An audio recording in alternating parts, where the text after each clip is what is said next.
खैरपुर मीरस में आगे खबर ॾींदा हलूं। Deputy bureau chief Munir Ahmad Sahto ji report मुताबिक़ हिंगोर जा लॻे रसूलाबाद जे रहवासियुनि जो एहतजाज। बासरनि असांजे ज़मीन ते कब्ज़ो कयो आहे। रसूलाबाद जे ॻोठ बीड़ो गांगरो जा रहवासी मंजूर गांगरो, गुलाम असकर गांगरो, दाइम गांगरो, कायमुद्दीन गांगरो, आशिक गांगरो हिंगोर जा पाक सिंध प्रेस क्लब पहुची दाहींदे चयो त असांजी ज़रई ज़मीन ॻोठ बीड़ो गांगरो में आहे, जेका नाले गुलाम नबी मियांदा द्वारा अफराद सां ज़मीन जो शकी खातो ठहिरायो आहे।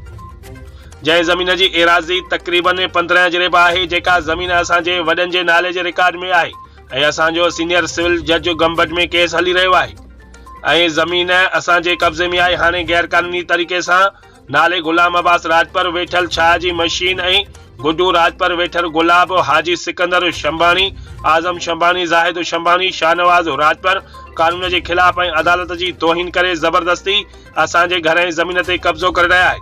गुज़िरियल आचर जे ॾींहुं मथियां जवाबदार असांजे घरनि ते हमिलो कयो, जंहिंमें 8 माण्हू ज़ख़्मी थी पिया। ज़ख़्मियुनि जा नाला कायमुद्दीन गांगरो, गुलाम असगर गांगरो, रिटायर फौजी मोहम्मद पिंजल गांगरो, फ़हीम गांगरो, निज़ामुद्दीन गांगरो, आशिक गांगरो, ज़मीर हुसैन गांगरो ऐं हर हिक औरत समेत 8 माण्हू ज़ख़्मी थी पिया। जंहिंखां पोइ असां धरणो हणी रोड ब्लॉक कयो, जंहिंखां पोइ SHO हिंगोर जा मुश्ताक जतोई धरणे वारे हंधि पहुची धरणो ख़त्म कराए 13 माण्हुनि ते FIR दाख़िल कई, पर हिन वक़्त ताईं हिकु बि जवाबदार गिरफ़्तार नाहे थी सघियो। नई को मथियनि जवाबदारनि जो असां सां हिसो पती आहे ऐं असांखे हरूभरू तंग करे रहिया आहिनि। असांजो केतिरा ई चकर फ़ैसिलो बि थियो आहे, जंहिंमें गुलाम नबी ऐं मियांदा द्वारा कूड़ा थिया आहिनि। असां IG Sindh, DIG Sukkur, SSP Khairpur, SHO हिंगोर जा खे अपील था करियूं त असांजे घर ऐं ज़मीन तां कब्ज़ो ख़त्म कराए असां इंसाफ़ कयो वञे।